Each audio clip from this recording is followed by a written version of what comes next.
it will be good for this country.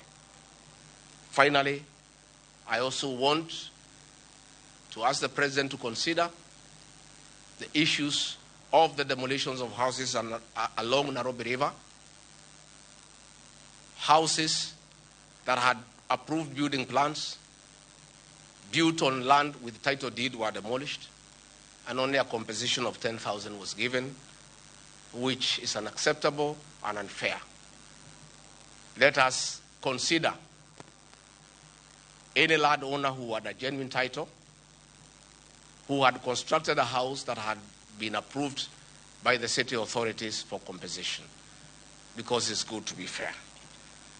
I really want to thank you and ask the people of Kenya to keep peace and to love one another. Now that this matter of Finance Bill 2024 has been settled, let us all go back to work. Let us be peaceful. Let us not be violent. Let us not talk at each other. Let's try to love one another. We have a beautiful country. We have no other country to run to.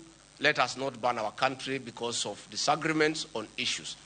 And I know as long as we keep on talking to each other, this country is going to places.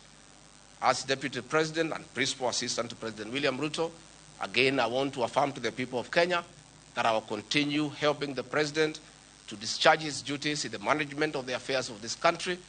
I'll continue giving him proper and sound advice based on honesty and truth, because I'm the only Kenyan who took the Bible in Kasarani and swore before God and before man to advise President William Ruto. Many people have been very unhappy with me for saying things that are truthful, to a point of trying to isolate me because they didn't want me to say the truth. But I'll keep on saying the truth. I'll keep on being truthful and honest, because that is what the people of Kenya expect me to do.